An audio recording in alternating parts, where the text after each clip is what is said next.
This is Teresa Hendricks coming to you from Jonesboro, Arkansas.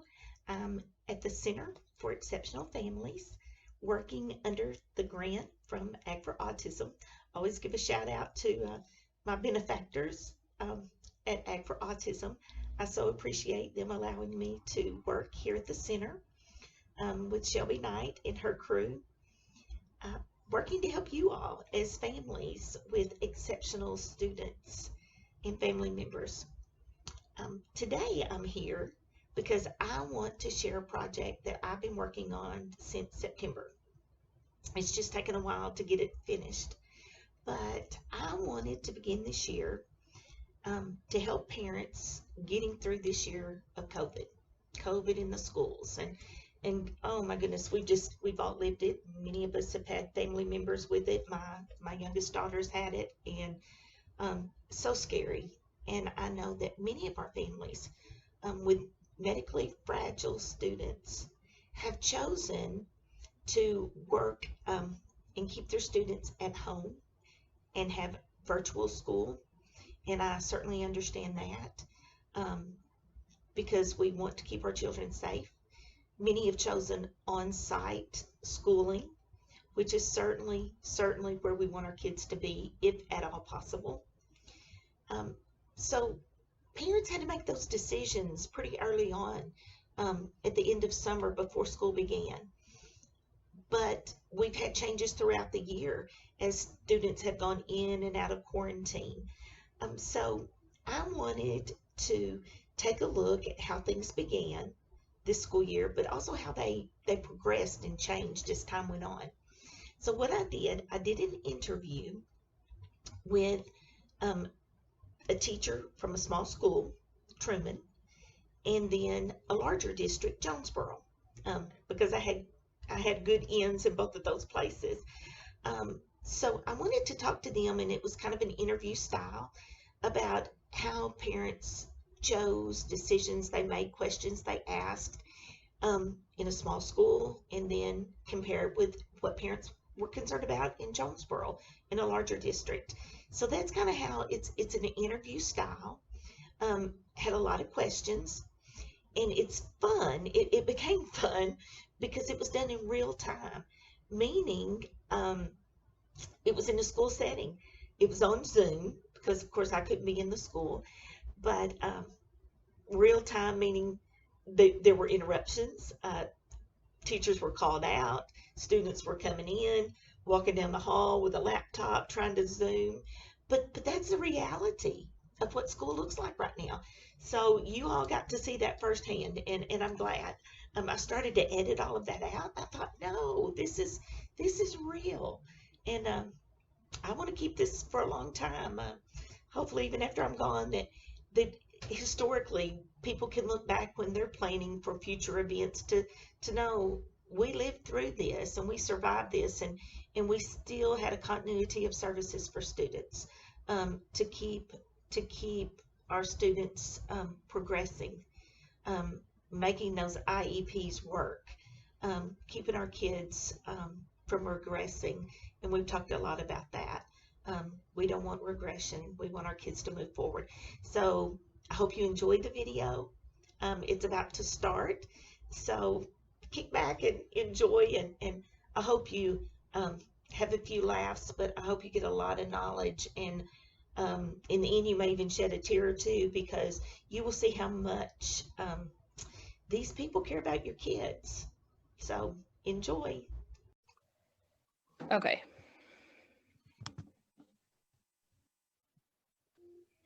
Hi, this is Teresa Hendricks coming to you from the Center for Exceptional Families in Jonesboro, Arkansas. And I'm so excited today to be interviewing two very special people to me. One is Lauren Hendricks Price, who happens to be my daughter, who is in the position right now at Trumann Public Schools, working as the coordinator for special education with the COVID program. She's working with the virtual students. And then later, Wendy Prater, who is the Assistant Director of Special Education for Jonesboro Public Schools. Right now, she, besides being Assistant Director of Special Ed, she is taking care of all the virtual students. So I wanted to get a kind of a comparing and contrasting picture of how these two districts, being one small, one large, how they're actually dealing with virtual schooling of SPED students, because again, we're a very different population. And so I have some questions for them, and they're going to talk to us. Wendy hasn't been able to join us yet, so we're going to lead with Lauren. So Lauren, all this started last year in February, March, actually. At that time, what was your job? At the time, I was teaching second grade here at Trumann when we shut down, when the governor made the announcement for us to close. Okay, so, and at that time, I was in Jonesboro, and basically we went home. At that time, everybody went virtual, SPED, Gen Ed. So at that time, we just all went home, and we all pretty much just did the best we could with this situation. And I know that some districts went with a program, others with basically with their teachers providing services. I know Jonesboro, we went with PBS. What did you all do at Trumann? Trumann developed their own AMI work. That's what it was referred to at the time, alternate methods of instruction. And so the teachers, each grade level, developed packets highlighting reading and math with a little bit of social studies and science mixed in. But we just passed out paper packets to parents 5 weeks at a time because we didn't know if we would come back, when we would come back. So we just kind of winged it for a little bit until we knew for certain that we would not be back. And once we got to that point, we passed out computers to 3rd and 4th grade students. They were already working in Google Classroom. So they switched to more of an online version of the work. And then our K through 2 students still did the paper packets. And they just took those home and worked through them. Their teachers contacted them. There was emails, back and forth. Teachers made contact weekly to just check up and follow up on them. But we didn't go with the PBS program. We just did our own at that time. Okay. And we were at that time, weren't we? We were just kind of living a few weeks at a time because we weren't sure. And we sure didn't know what was ahead of us at that time, did we? Right. Okay. Then we got through that, and then we all kept hoping summer was going to bring about the end to COVID, but it did not. So we rocked on till the end of summer. When were parents told that they needed to make a decision regarding whether they were going to be on-site or virtual? We never really gave our parents a deadline to make that choice. We started advertising it in late June, early July, that was one method that they could choose. And we still have parents today deciding to go that route. So we never really gave them a cutoff. But in June is when they were made aware that they could choose that if they wanted. Okay, that's good to know. What were some of the common questions that parents were asking the school when they were making decisions? Well, one of the biggest ones was, is this going to be like AMI work? Because that's what we had done in the spring. Parents initially thought they were just going to be getting paperwork for their kids to do. So we had to go through the process explaining that this was going to be an online program. They were going to need a lot of support from home. So that was one of the main questions, and they asked about how they would be graded, what grades would look like, and what kind of support they would be getting. Okay, Miss Prater is joining us. Hello, Miss Prater. We are just starting, and I had introduced to our audience Miss Price, and had kind of talked to our audience and said today we were just kind of doing a comparing and contrasting of a small district and a large district, and how COVID had changed, and how you all, as a small and a large district, were handling COVID and how it looked like. And so the first question I'd kind of talked to Lauren about, and we'll catch you up to speed, was when did you all let parents know in the summer that they needed to make a decision about whether they were going to go on site or virtually? Lauren shared that parents really didn't have a cutoff date, but they were made aware of choices in June. Was kind of the same for Jonesboro? It was. We did give a couple of cutoff dates, and when the school year was delayed a week, we kind of started postponing the cutoff date. But I think the last cutoff date was August the 24th. But throughout this whole school year, we have always let them kind of go back virtual if we needed to. And based on individual needs, if there's a new diagnosis in the family, if there's still concerns, that goes before the virtual principal, and he makes that decision based on what that need is. And then if it's a SPED student, we look at the SPED student and circumstances and make that decision as well. And that's something, just to let everybody know, if you saw in the chat box, Ms. Price had to step out for a minute. The life of a teacher and a director, in and out. One that you bring up such a great point, Ms. Prater. So many of our students, and as parents well know, medical fragility comes into play. Right. So many of our parents, and the calls we get here at the Center for Exceptional Families, so many of our parents are concerned their children are medically fragile. Right. So the second question I was just talking to Ms. Price about, we were just beginning, was what questions are parents asking? And she had said one question parents are asking, would the work be the same? Was it going to look like AMI work?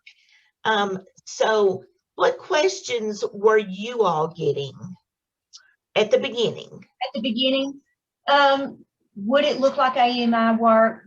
What kind of supports would be there for their SPED student? Would they get a teacher? How would they see that teacher? What kind of services, as far as speech services, OTPT, how would they receive those services? Because it was all new, and that's what they were used to. Would the packets be delivered at home?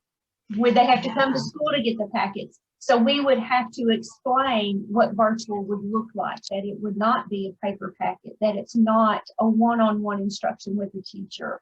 So, you know, and that we would have conflict. A teacher would call them and explain, this is how we're going to support your child.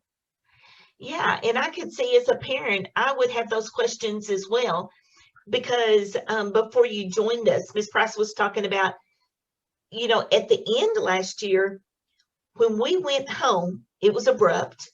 We went home abruptly, and it was kind of a week at a time. We kept hoping we were going to come back before the end, and it just didn't play out that way. So we were, you hate to say we were winging it, but we kind of were. You know, people kept using that analogy. We were flying the plane while we were building it.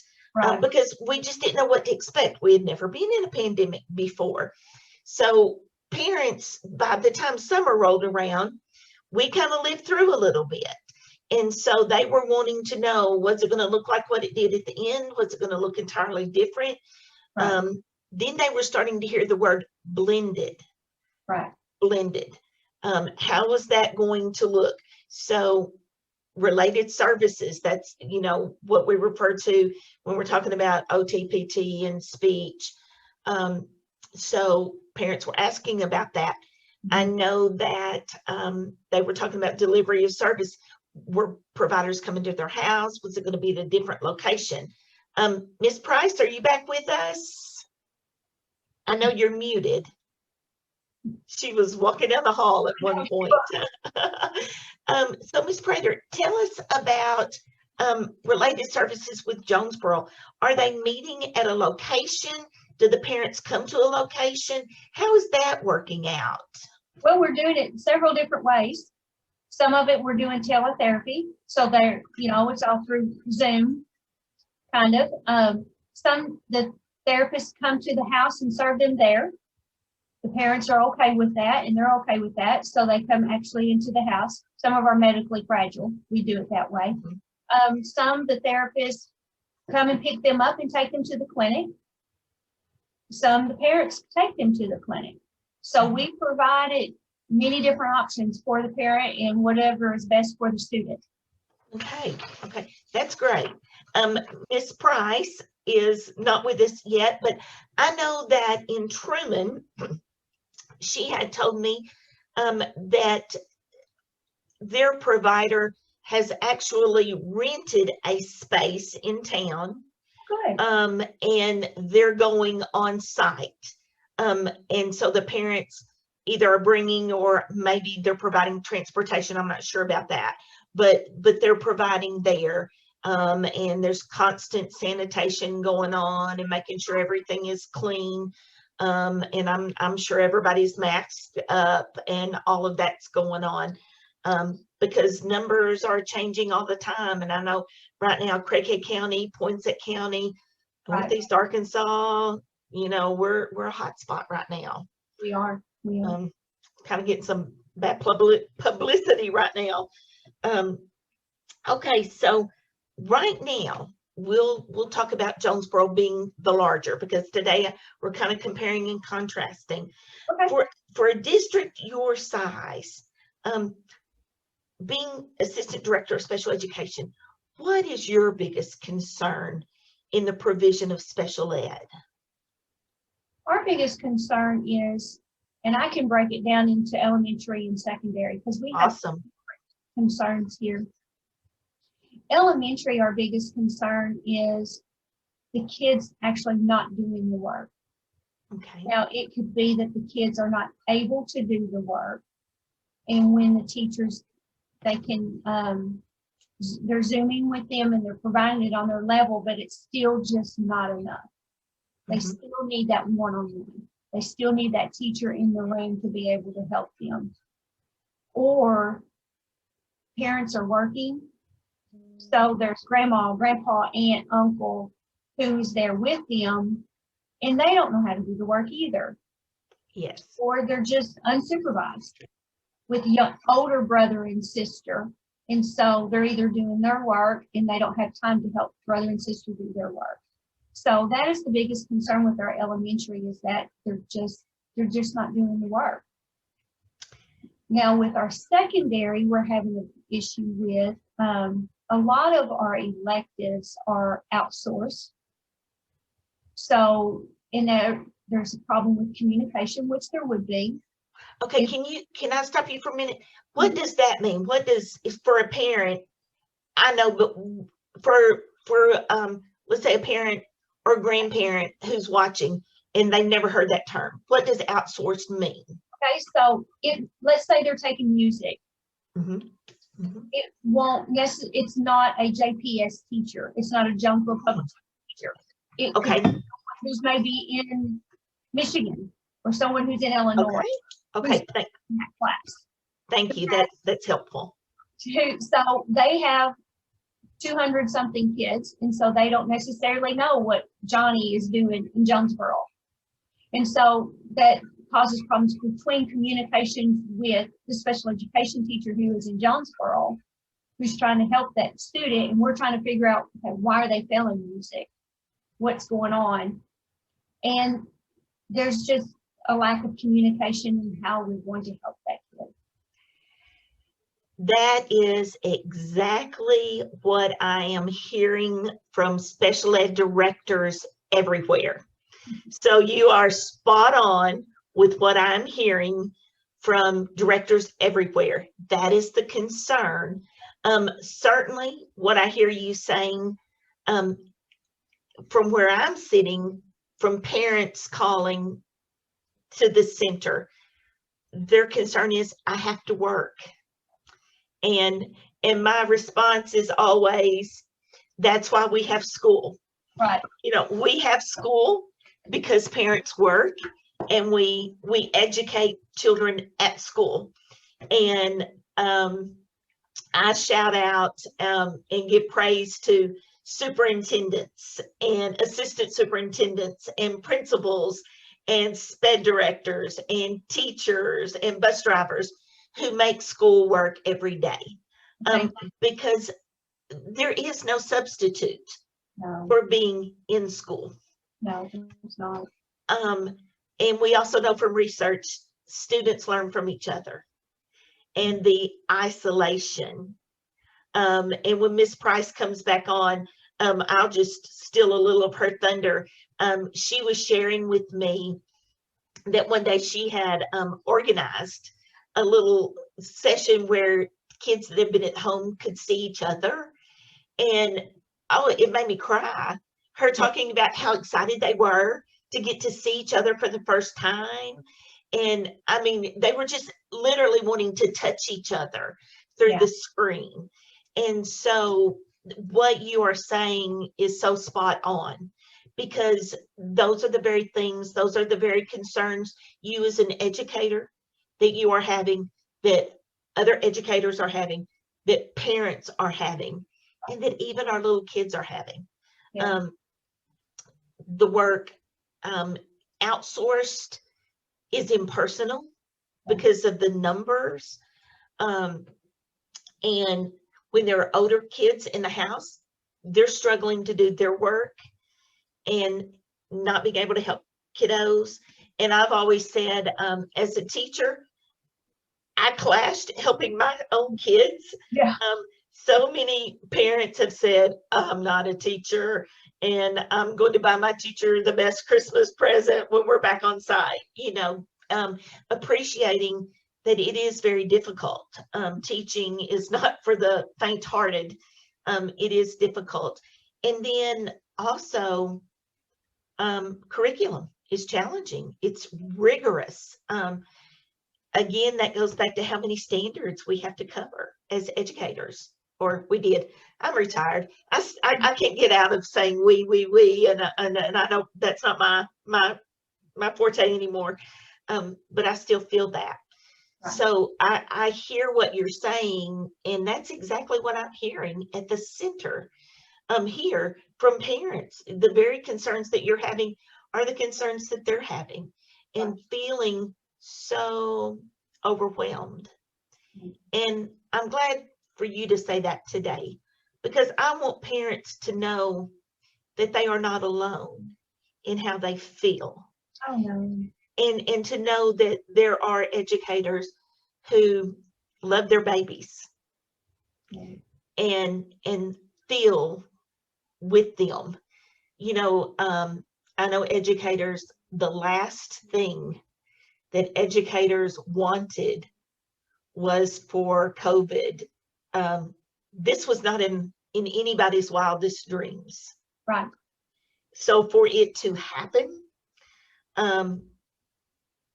you know, we want to say we were prepared. I know that we all had a continuity of services planned. In the event, we had a catastrophic event, which we all always thought was going to be the big earthquake, you know, that was going to hit. Never did we dream it was going to be something that just continued and went on. Right. So good to hear you voice that as educators, your heart is there with parents.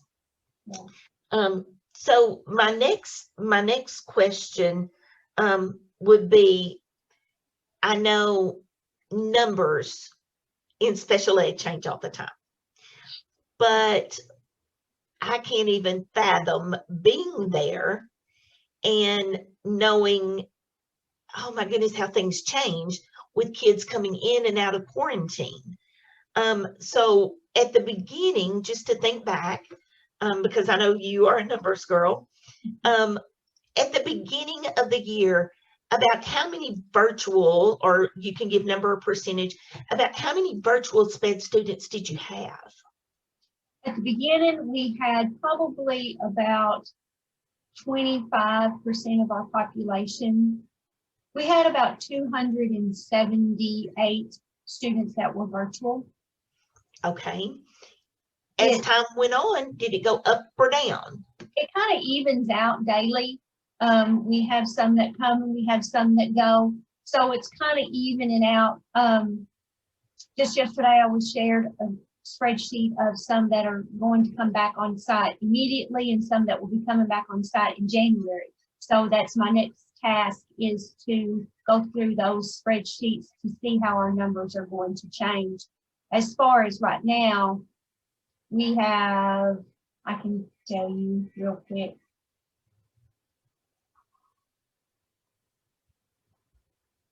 We currently have 255 that are virtual. Okay, and what is your total sped pop at Jonesboro right now?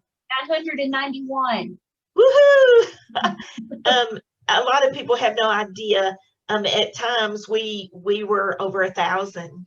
And that's unusual for us, because now we should be over 1,000 by now. So that's low for us. Yeah. I think people just have no idea the numbers of students in special education. And it's a lot. We used to talk about ringing the bell.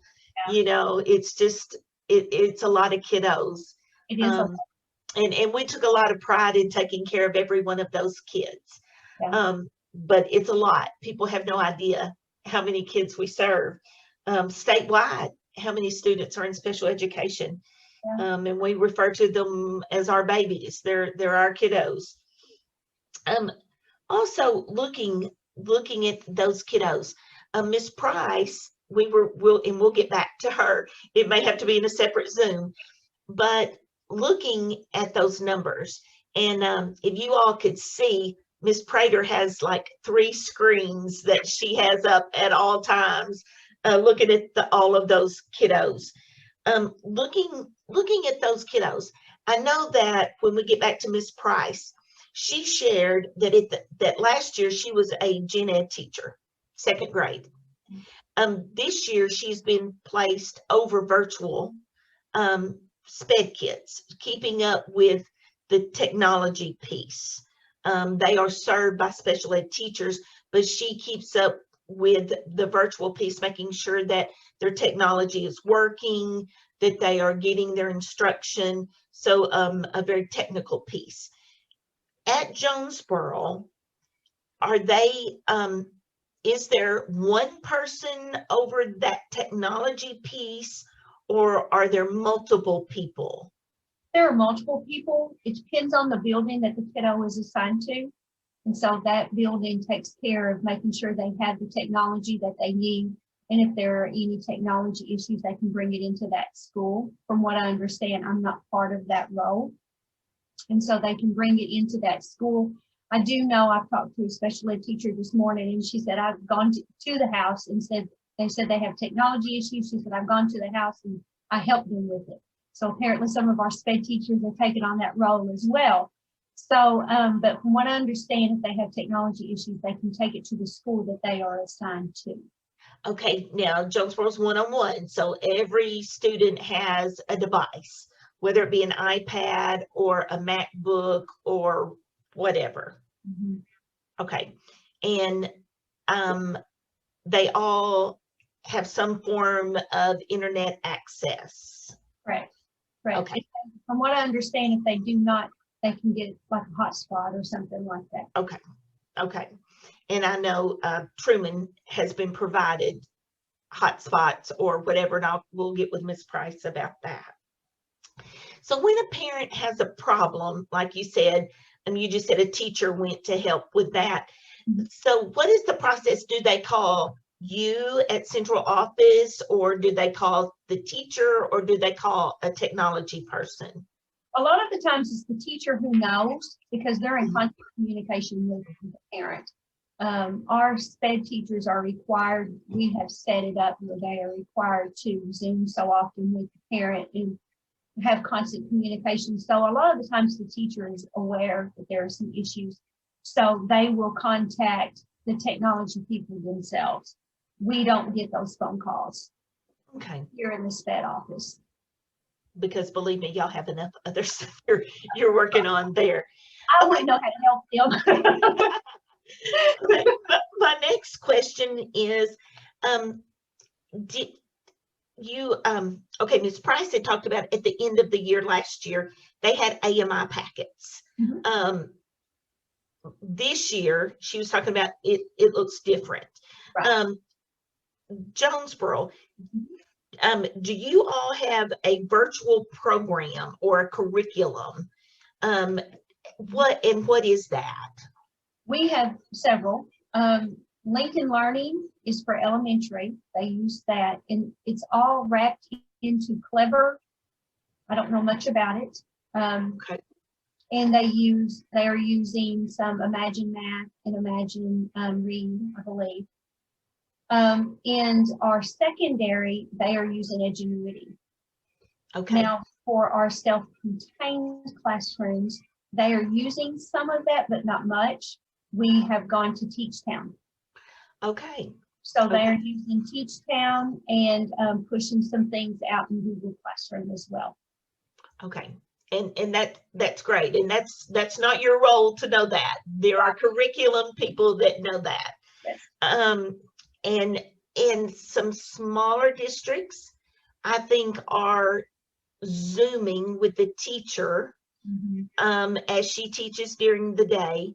But I think most are using curriculums, as you have said. I think some are still doing PBS. I think a lot are doing, I'm hearing Teachtown a lot. I'm hearing that a lot. Okay. Let's talk about the special ed teachers, and we're almost finished, but the special ed teachers, what are their concerns? What do you think you're hearing from them the most? The most, it depends on how we're utilizing them. If they are doing both on-site and virtual, their concern is being able to serve both, how to really have the time to serve both. Because sometimes loading the content takes some time, and then making sure the kids get what they need and reaching out to the parents again and making sure that the kids are doing the work and the parents understand what needs to be done. That takes time. If they're strictly virtual, their concern is, are the kids getting what they need? They're struggling. Is this really the format? Some of the content is hard. It's very hard. Even when you go in, and what we had to do with our resource, we had to build content, and I was part of that. So I had to go in and help them build content for their classes. So even building content for their classes on their grade level was still hard for them. So, are the kids getting what they need?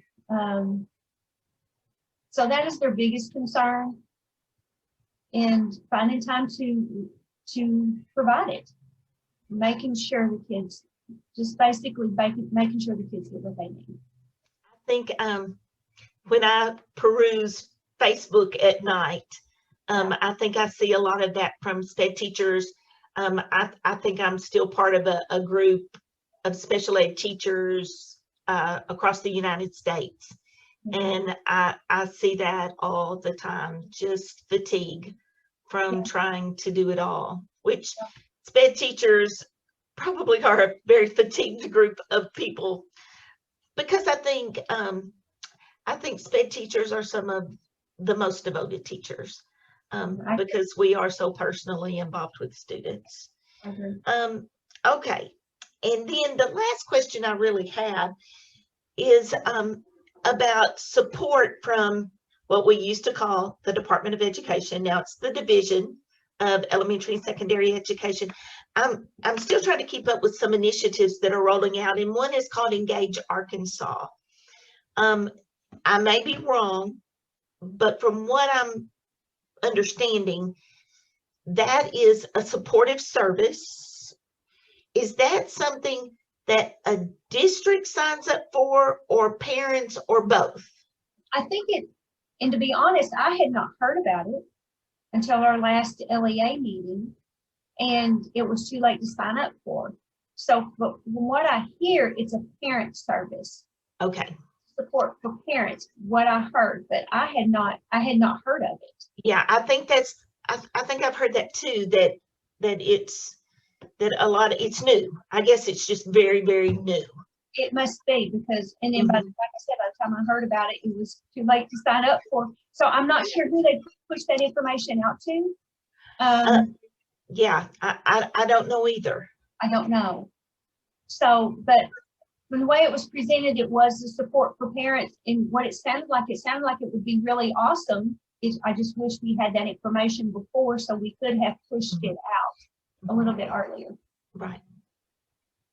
Okay. Well, Ms. Prater, anything else you'd like to share with parents, other educators that may be watching? We'll post this as quickly as we can. Just to the parents, just let them know that we are trying.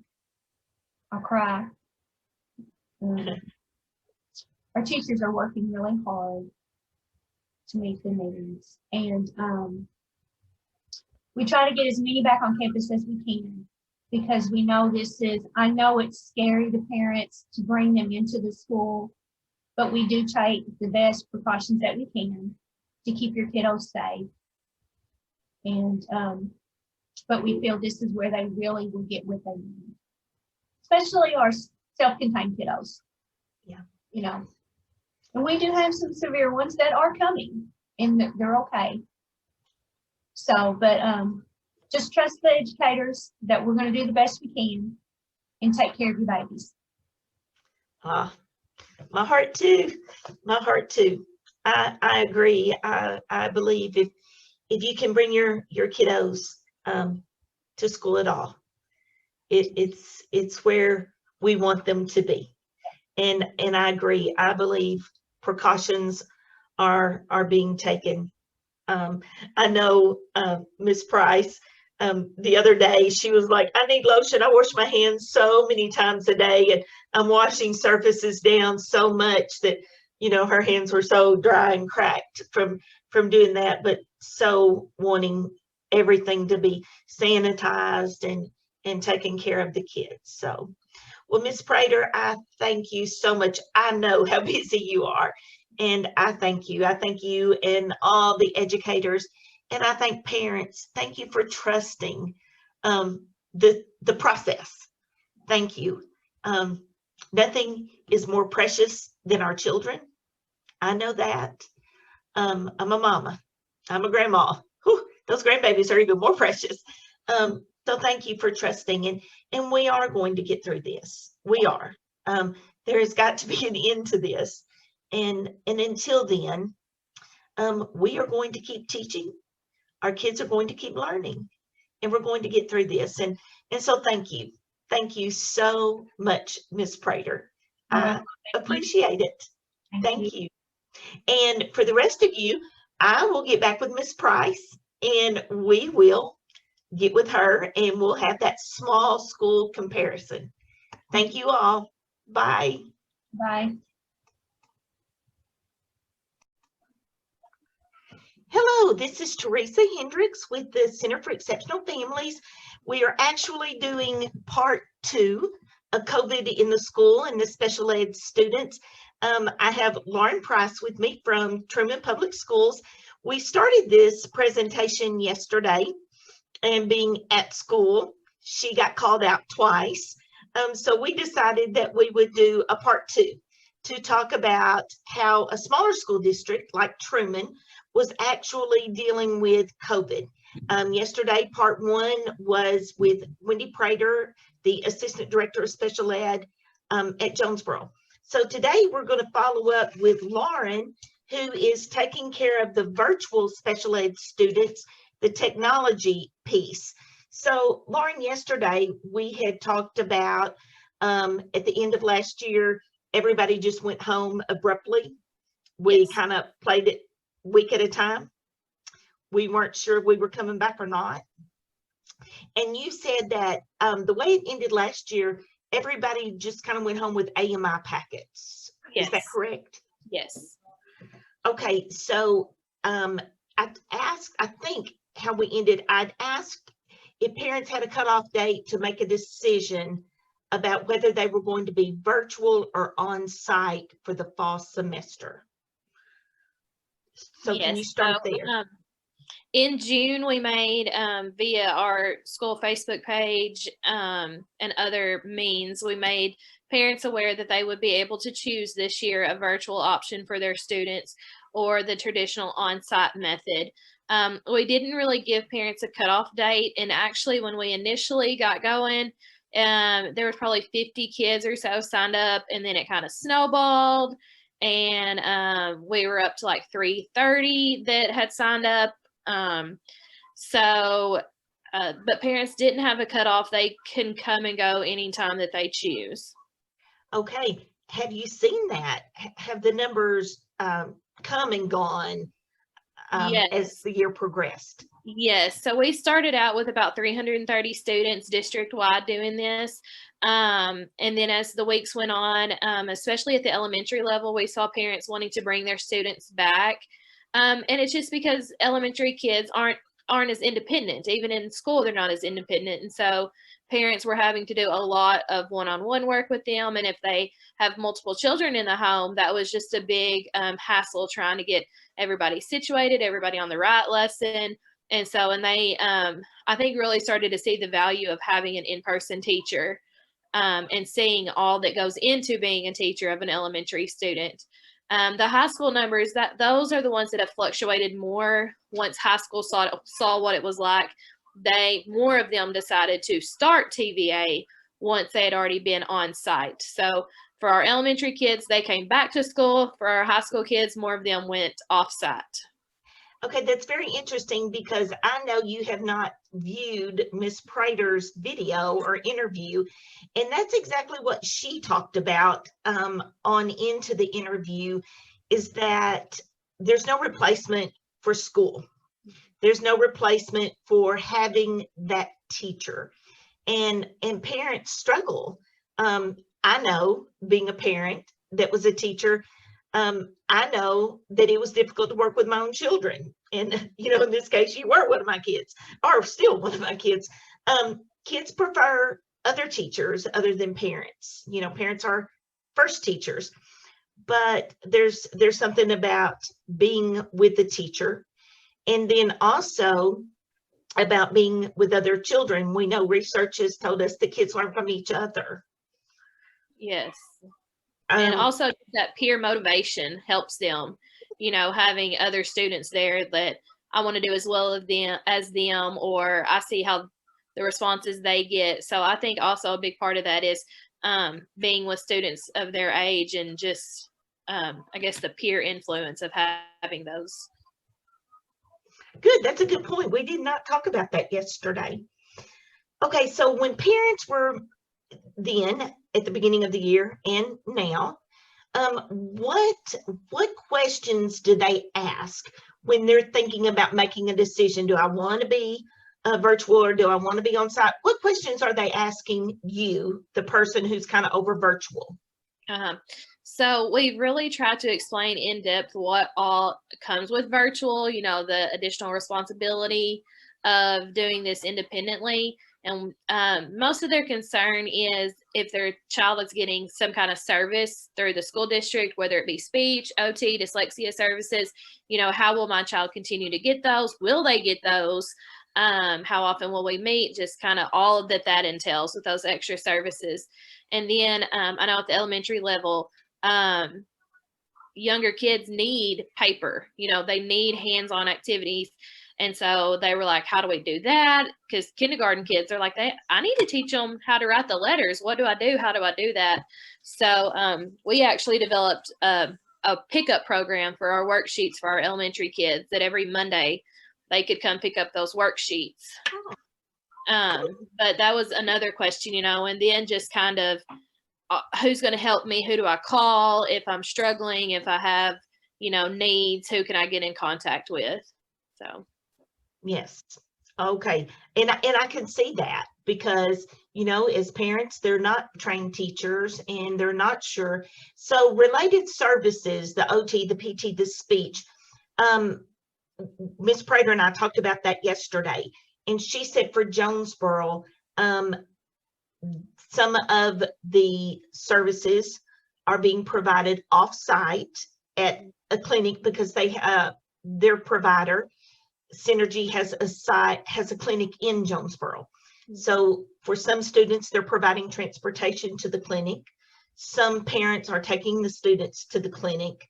And for some extremely medically fragile children, they're taking a lot of precautions or doing teletherapy because Yes. parents are very worried about germs coming into the home. Even if it's not the student that's medically fragile, maybe one of the parents are. So what Yes. does that look like in Trumann?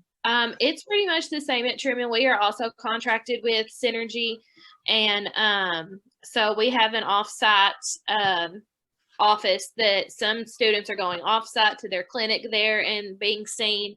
Some are doing the teletherapy, and then we have a very few that are actually coming to school for that short time, twice a week, 30 minutes, are coming to school to receive their therapies. At this time, I don't think that any of our therapists are going into the home, but so most of them are doing those 3 options. Sure. Okay, as let's say the year is going on and parents are working with their kiddos, well, if they have problems with technology, like having trouble logging on, do they call you? Is there a technology person? Do they call the teacher? Who do they call? So I'm considered a liaison, and so each child has a liaison, and most of the time they contact you. So I try to troubleshoot their problem the best that I can. If I can't get the problem worked out, I put in a work order with our tech department, and then they take over from there. But our school has bought a program called Go Guardian, and through Go Guardian, we monitor all our students' online work. So I can actually see what the student's doing on their screen. So a lot of times parents call me and I can walk them through on the phone, click this, try this, and I can see in real time what they are doing. Okay, Ms. Prater didn't talk about that at all, so I'm glad. So Go Guardian. Yes. Okay, so that's great. So you remotely can see what they're actually doing at the time. Right. And so if they've clicked on the wrong link, or if they're just, I can even make sure they're typing in their password right. And I said, oh, well, that needs to be a capital or that needs to be a lowercase. So it is very beneficial. And because it is hard when parents are at home and you're trying to picture what they are seeing. So with this program, we can actually see the child's computer screen. Okay, well, what if I'm a mama and I have 4 kids and 4 different grade levels, and I'm over here working with this kiddo, and this kiddo's doing something else, and this kiddo starts playing on a different website? Can you call me, mama, and say number 3 kid is not working? They're on a website they shouldn't be on. Can you have the ability to do that? Yes, and actually with Go Guardian, I can go in and shut and close them out of that. Oh. So I can kind of take over their computer, and I can close them out of if they're off on YouTube, watching video games, or I know my daughter likes the how-to videos on YouTube. So if a kid during those school hours, and I mean, we do allow time, a little bit of wiggle room, time for breaks. But if I see that somebody's been on YouTube for 4 hours that day, I can pop on there, I can close it out and say, hey, I see you on here, you're supposed to be on this instead. And so if they still won't do what you're supposed to, you can actually lock them out of their computer for a time. Okay, because I've wondered about that, because, even myself, I know that I'm, if I got bored, I might tend to want to shop a little bit or do something like that. Okay, now curriculums. Is at the end of the year, y'all were doing the AMI packets where the teachers provided all the instruction. A lot of districts are using other programs. Ms. Prater said they were using like Edgenuity and some others she named. What about your district? Have y'all bought into some curriculums? So for our regular ed students, they are using Lincoln Learning that's provided free through the state. And then even some of our self-contained kids that aren't as severe are using Lincoln Learning as well, because you can adapt that to their instructional level. So even though the child is technically a 6th grader, but their learning capability is on a first grade level, I can go in and edit their courses to put it on the level that meets their needs through their IEP, what their IEP is assigned to. So that's one thing we're doing. And then for our children who need more support than Lincoln Learning, we bought into a program called Teach Town, and that was presented to us through the state. They gave us 2 options that we could choose from, and that's more of a, it's not exactly videos, but it doesn't require as much interaction from the child. It's mostly listening and learning and watching the screen. So we have that program as well. Okay, good, thank you. And I that has to be better for the teachers who have a class full of kids on site, and then they're trying to work with kids virtually. We're just hearing a lot about teacher fatigue. That's just a lot going on. And that's one reason that Truman chose to go with these virtual liaisons. We did not, the district did not want to have a teacher with 21 students on site and then her also have to manage 5 or 6 students off site. So Truman didn't hire, but assigned several teachers K-12 throughout our district to be virtual teachers so that our regular teachers didn't have to worry about juggling 2 sets of kids. And so you were one of those? Yes. Okay. Another one, I guess, kind of goes with that. What concerns are you hearing from special ed teachers? Are you hearing more because I think you deal with the special ed population, yes. Right? Yes, those are my kiddos, the special ed population, kindergarten through 5th grade. And so most of their concern is making sure that they are meeting their goals that are listed on their IEP, that the work is aligned to those goals, and then also that students are actually completing work, because we do have a few struggling learners who, there's a variety of reasons they may not be working at home or working quite as often as they should, and the teachers just want to make sure that they are staying on track to meet their goals by the end of the year. Okay. I think that's pretty much what Ms. Prater shared as well. Well, one of the last questions that I have, what about at the state level programs and initiatives? One that I heard about, and Ms. Prater said she heard about, but it was kind of too late to get involved with, is Engage Arkansas. Have you heard about initiatives like that? Yes, so Engage Arkansas is something that we've just recently been made aware of, that the state was providing. And our understanding was that it is for students who are in danger of failing 1 or more courses, or attendance issue, not showing up to school, or doing their virtual learning. And there was a process that you had to go through to submit kind of what your demographics looked like for your school, how many virtual learners you had versus how many on-site learners. And Truman was actually given 60 spots that we could select and assign students those spots. I haven't yet heard if they accepted all of our students or how many they accepted off of that list of 60, but that included kindergarten through 12th grade students. And while most of them were virtual, there were a few seniors on site that might have been in danger of failing or not graduating. So they were submitted as well. And through this program, they will contact the student's family. For the lower grades, they'll work mostly with parent support. Helping the parents provide the instruction that the students need. And then for the high school kids, it'll be more working with the student. Okay, that's kind of what Ms. Prater, she said that as far as she knew, she had not gotten involved with it, but her understanding was it was more a parent-based program. Yes. Okay. Yeah. And so our lead, kind of our virtual principal is the one who found out about it and kind of got us going in that direction. Okay. Final question. What advice would you like to, because we're a parent organization, right now, parents are going to be watching this. I know we're recording right now. What advice would you give them to encourage or to assure them of what's going on?